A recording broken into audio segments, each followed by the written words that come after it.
This sector. conference will now be recorded. I'd like to start by welcoming everybody to the Education Sector Excellence webinar that we're doing today. My name is Dawn Ringrose, and I'm Principal of Organizational Excellence Specialists, and I'll be your moderator today.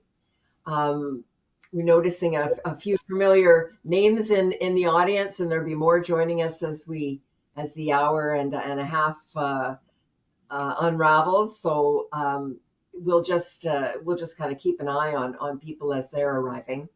I want just to say that overall, this webinar is going to explore how our vital global education sector is performing in the delivery of educational services, academic performance and outcomes, and the current state of organizational excellence.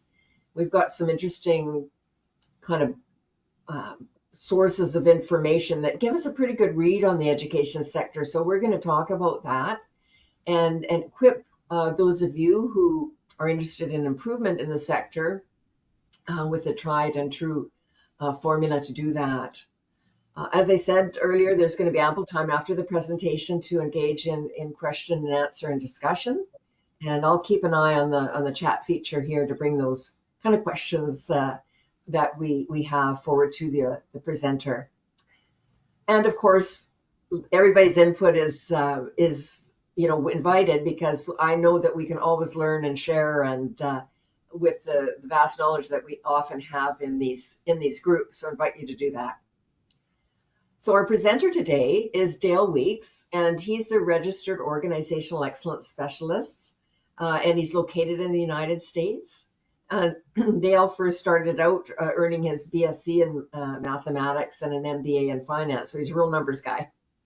He's a seasoned professional with proven business results, and he's been involved in leadership and management positions with some really innovative public and private sector organizations, such as the Minnesota and Florida Departments of Revenue, Control Data Corporation, General Mills, and Xerox.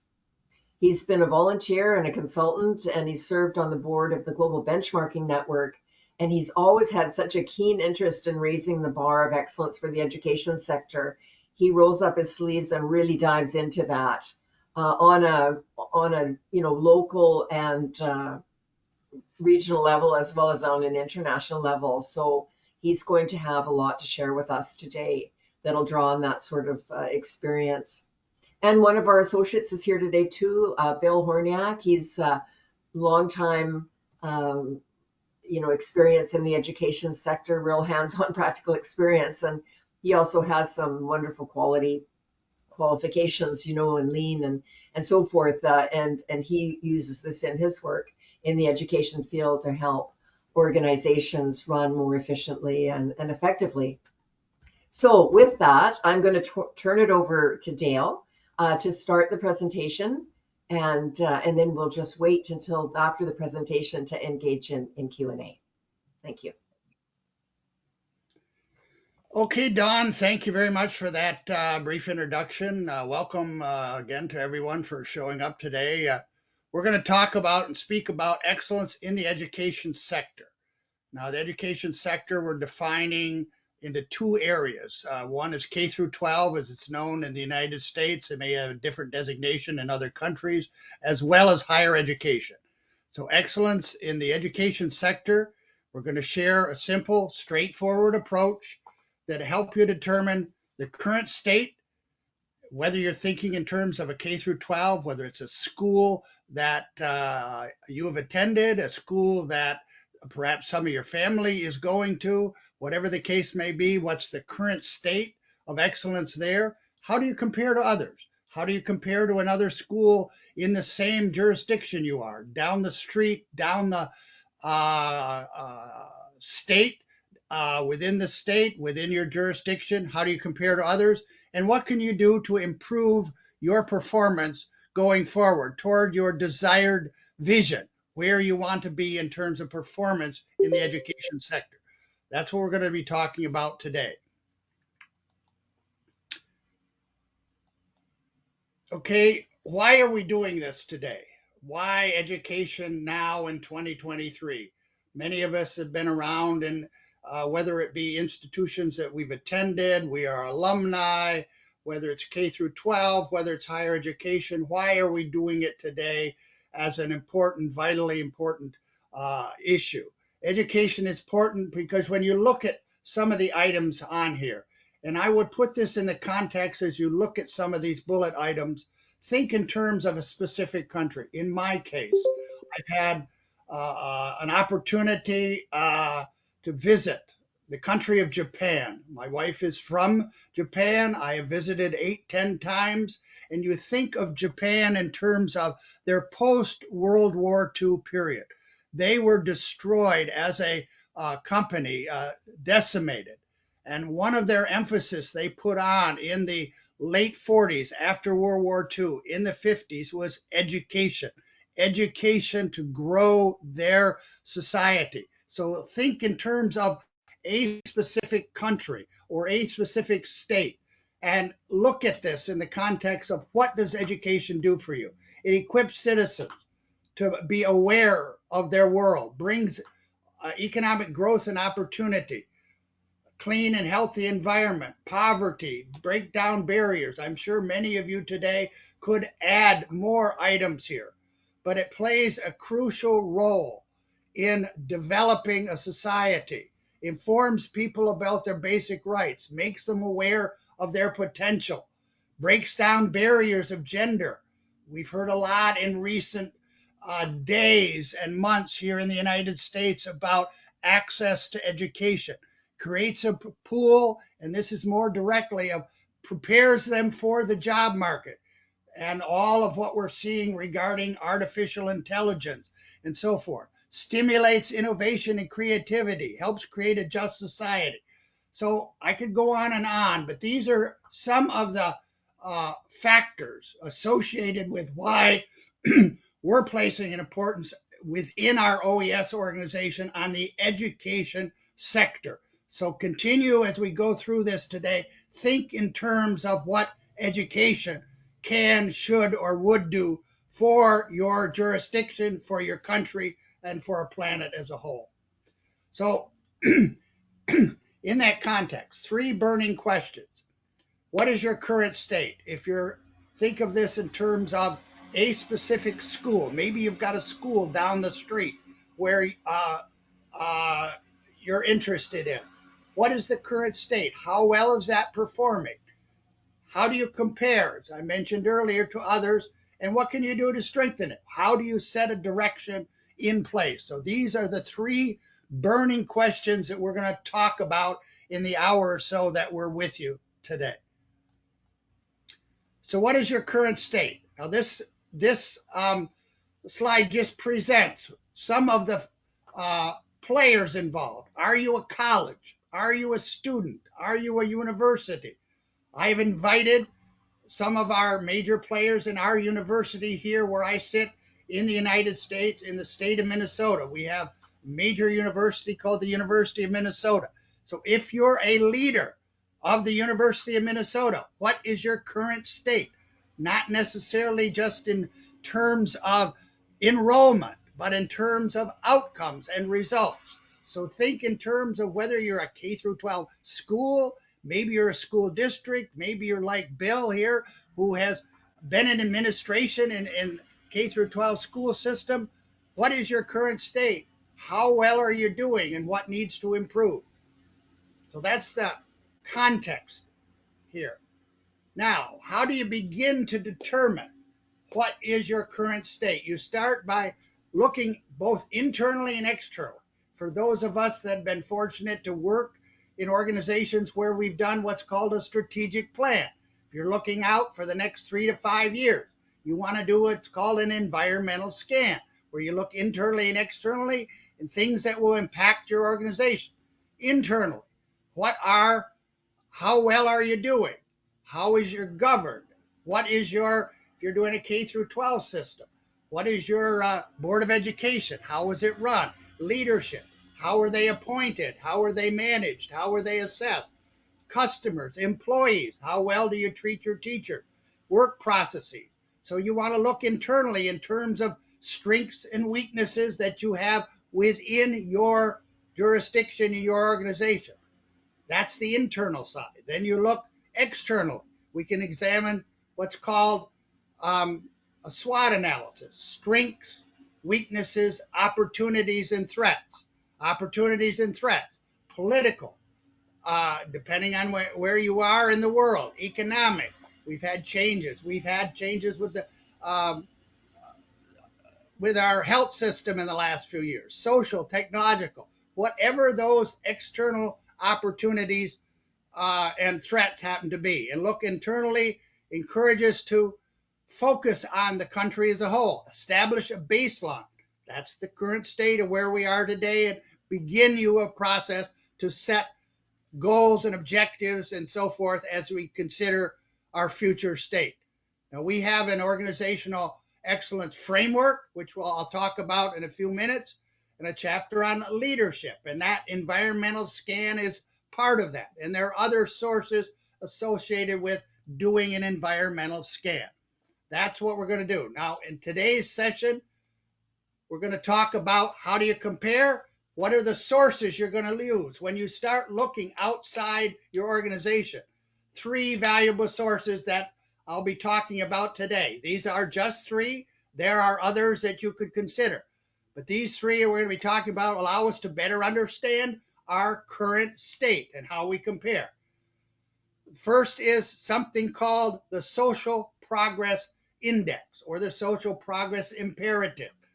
You could look this up. It's 12 components, 60 indicators to measure the social performance of a country. They have 169 full countries involved, and additional 27 countries, so close to 200 countries. And it goes beyond what we normally look out, and you see reports from the here in the United States from the Department of Labor or economic sources on gross domestic product.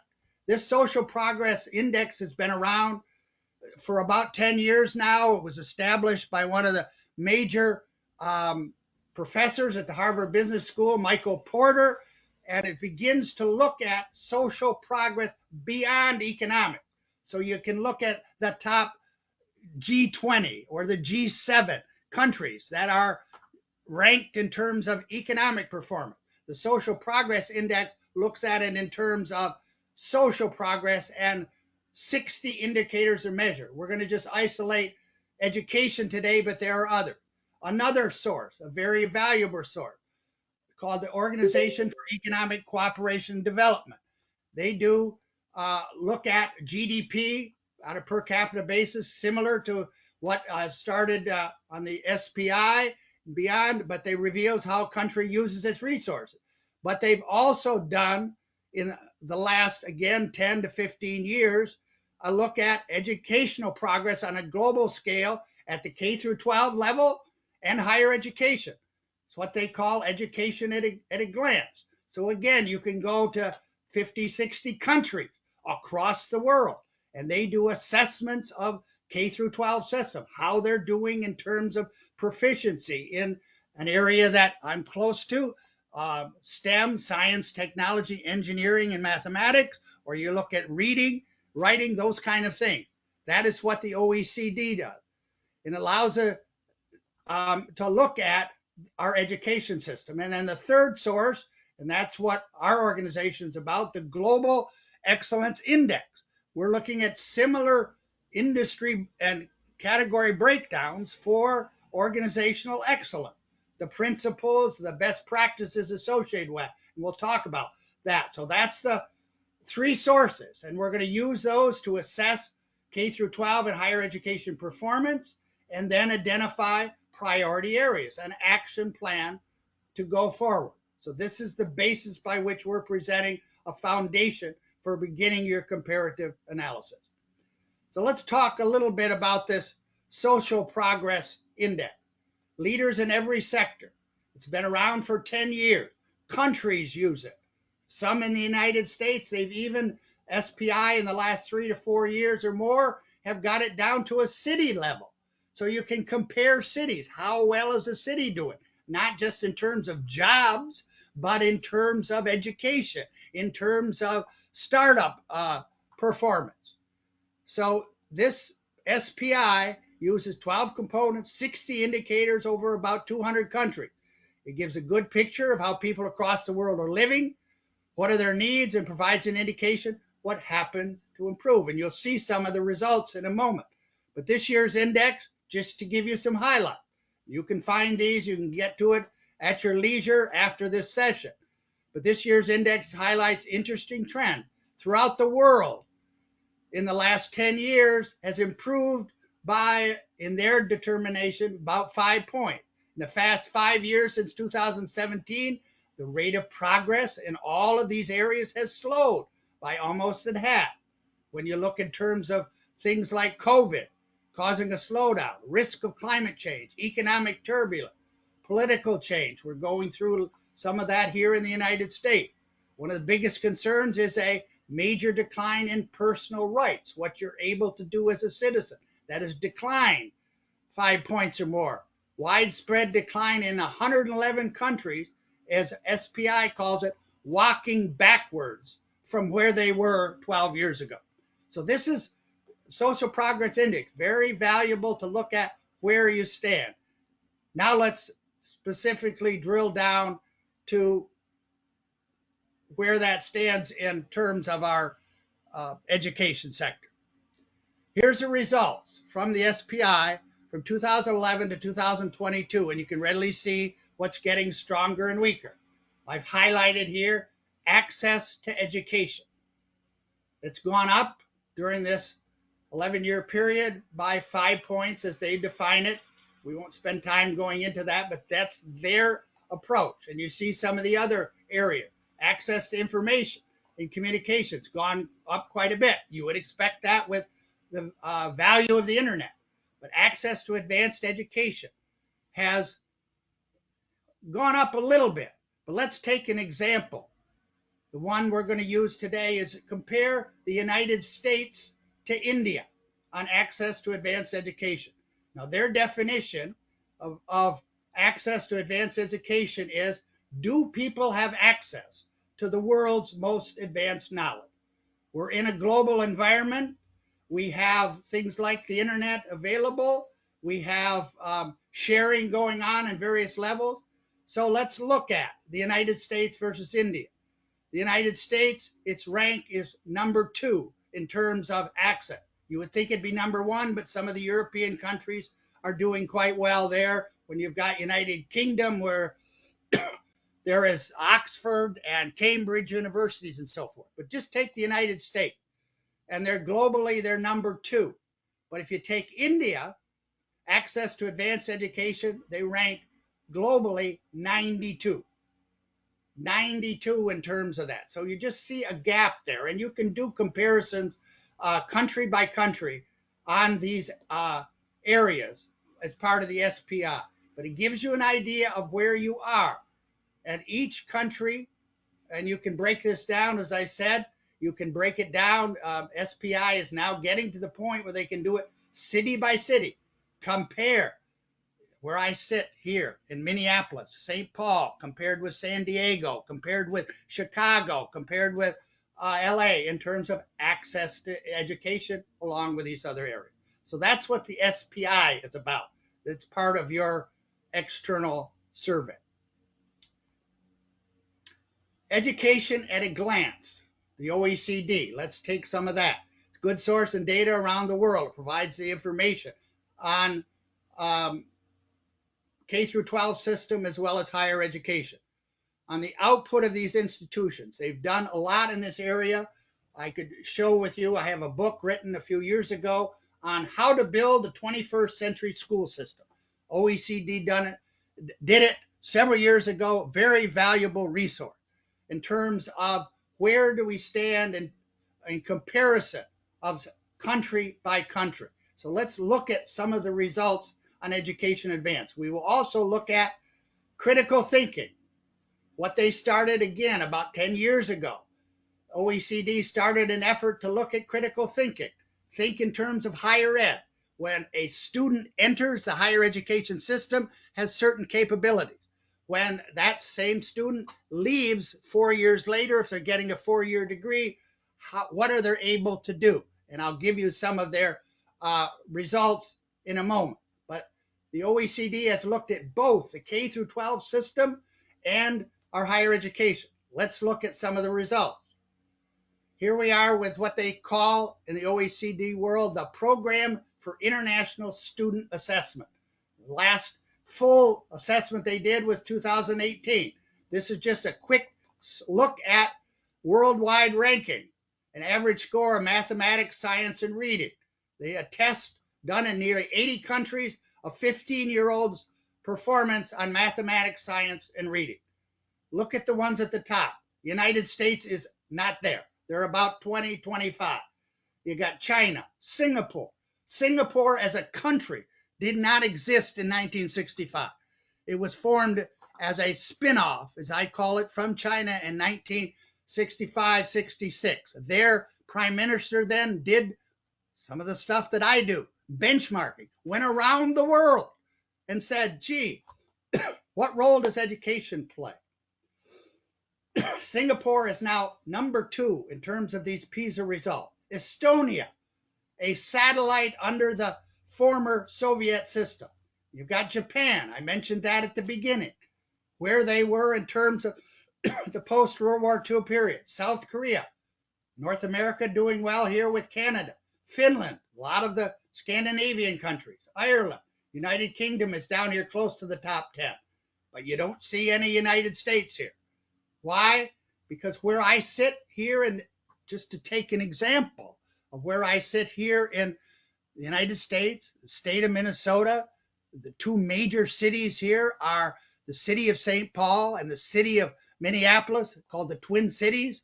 Their performance on this or equivalent one, somebody would turn off their things. Thank you very much. So this is the PISA results. And so this gives you a basis by how you can do your comparison. So that's what OECD is. Okay, that's the first 2. Now get to our Global Organizational Excellence Index. Leaders in every sector that started again 10 years or more ago, government, education, business, not-profit. What does this OE index do and how is it developed? It integrates the leading excellence models. I was fortunate in the 80s here in the United States and the state of Minnesota to be part of the organization that got going here in Minnesota in 1985. It eventually led to what's called the Baldrige Award. And there was an equivalent effort in Europe. It's called EFQM, Canada, Australia. So Dawn, who gave our introduction here at the beginning, was instrumental in getting this OE index going. It's unique and it provides an implementation guideline, comes up with a framework to include principles and best management practices. Unique and it includes implementation guidelines on how to go about getting these things in place, deploying them. Provides the basis for assessment tool to generate an index. And I'll explain in a few minutes where that has been. But this is what it is. It's based upon principles, best management practices to get toward what's on the outside of this wheel, performance measurement, your results, your outcomes, and continuous improvement. Where do you go from there? Okay, let's look at some of the recent results. There are 9 principles associated with our organizational excellence framework that capture the degree to which an organization has a culture committed to excellence. Now, these are by specific, industry sector. You see where education is down here in the top 1, 2, 3, 4, 5, 6.7. The global index as of 2022 has 2,145 respondents, industry sectors that have 25 or more respondents.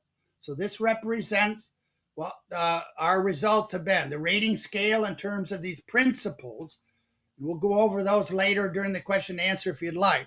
The rating scale is subjective, and respondents, when they are asked, provide a rating that suggests their low to high gut feel. Are you at a 10 in terms of, say, leadership? Are you at a 10 or where do you stand?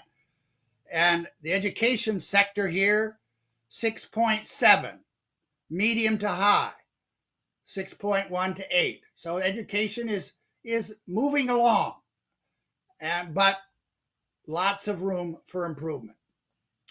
Okay, also associated with our index is 9 key management practices. Do we agree to which an organization has deployed best management practices? So what we're doing here is defining a broad umbrella that includes principles and management practices, again, for each sector.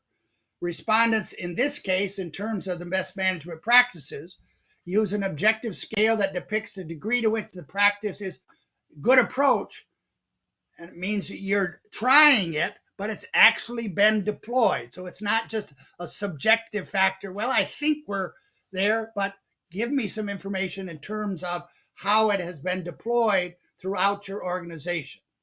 And our global OE index as of 2022, close to 1,000 respondents. We have direction in the next several years to get that up to 8,000, 9,000 or more. But industry sectors, again, with 25 or more respondents. So we've got education here, which is about halfway at 5.56. So doing well, but can do much better. So that is the ranking in terms of our Organizational Excellence Index. Now we're going to look at, okay, we've got a sense of how to go outside and compare, whether it be using the SPI, whether it be using OECD, or whether it be using our Organizational Excellence Index. So high performing organizations use this, but what are some of those? Generally high performing organizations, what do we mean, and what are some examples of that? Successfully implemented practices in our excellence framework model and a culture that is committed to excellence, achieve steadily improving results over a balanced system of measurement over a period of time. So it's not one leader comes in, does something, some leader leaves, and it goes down, peaks and valleys. And the reason we're emphasizing success stories here, because when you look at what we've done in terms of global research, tells us that only 10 to 20% of the working population, or more so beyond that, 10, 20%, if you're an optimist, of the working organizations, public sector, private sector, education, healthcare, not for profit, are aware of excellence models. Somebody might be doing process improvement. Somebody might be doing teams. Somebody might be doing another, as we call it, flavor of the month or flavor of the year. You get consultants that come in and say, oh, this year we want to do fill in the blank. So only 10 to 20% of the population, as well as organizations, know what these organizational frameworks are. So what this tells us is a tremendous opportunity for organizations to see how they measure up to higher performing organizations. What are some of those? Success stories. Many analyses of excellence will say, this is what not to do. What I want to focus in and what we spend time doing within our OES organization is top performing organization. You can take the PISA schools that I mentioned earlier.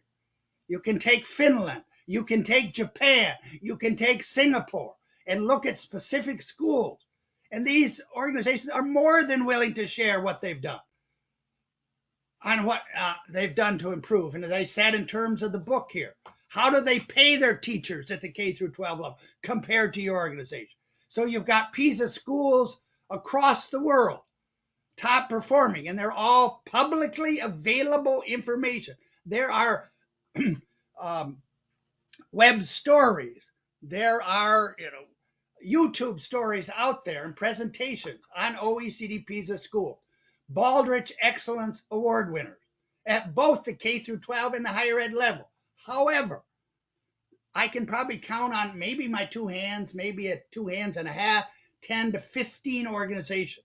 Out of all the organizations that you could list, all the schools across the United States, there have been 10, 15, 20 K through 12 and higher education level that of gone down the path of excellence in terms of Boulder, but they are there, and those people are willing to share.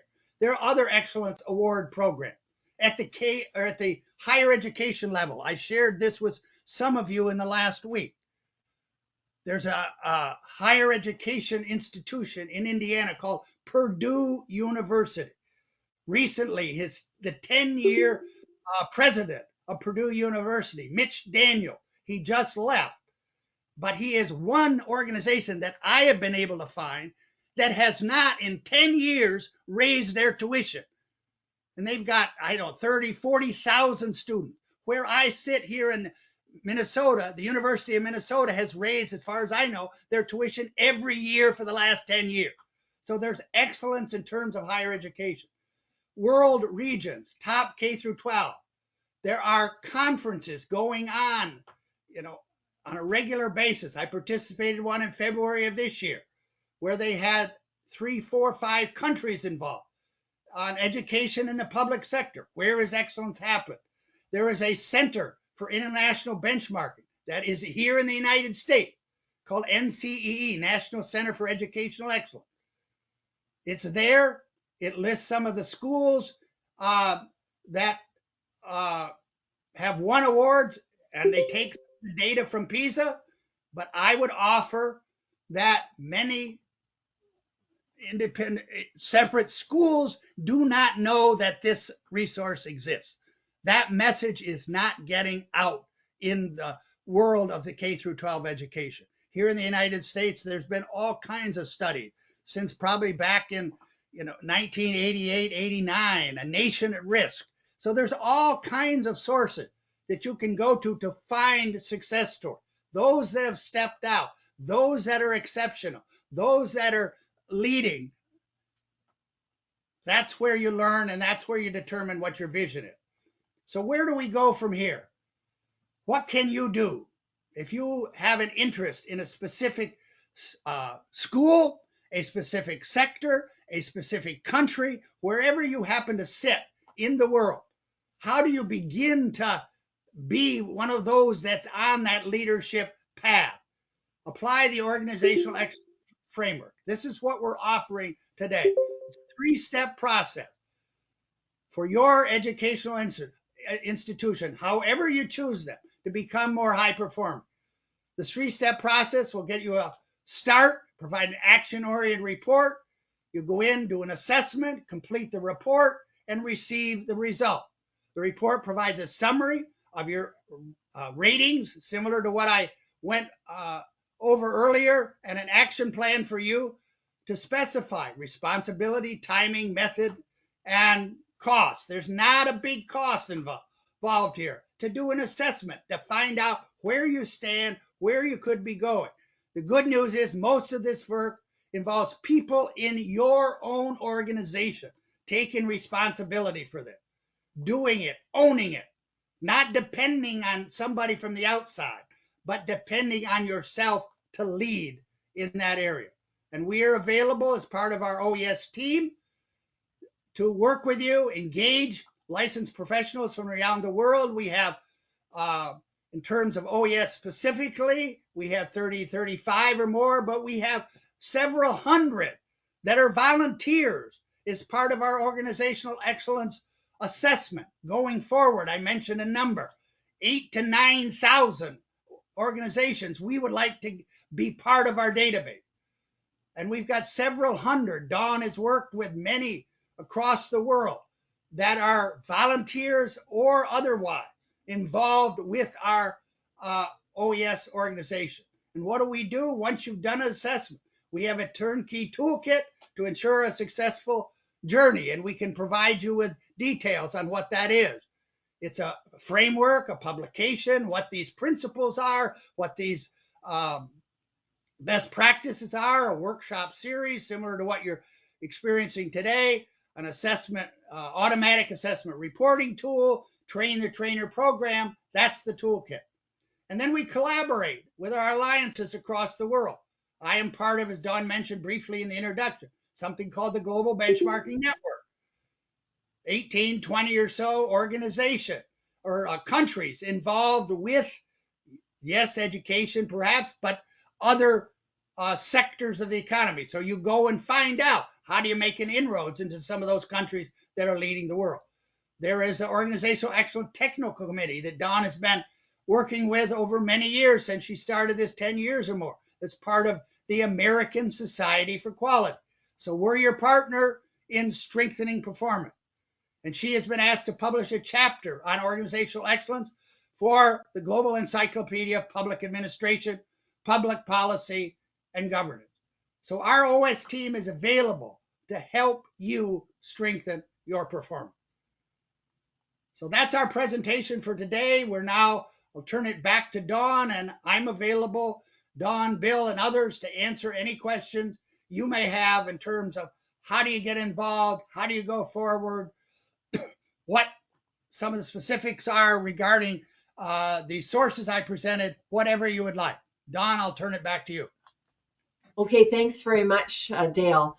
Nice overview, and this is very good timing in terms of opening up to any questions, or it's an opportunity for people to share, their experiences and with the education system. And I might just get the ball rolling with regards to that, as others maybe take time to reflect on their experiences. Some of you might have been very involved in the education sector or with the education sector. I mean, I think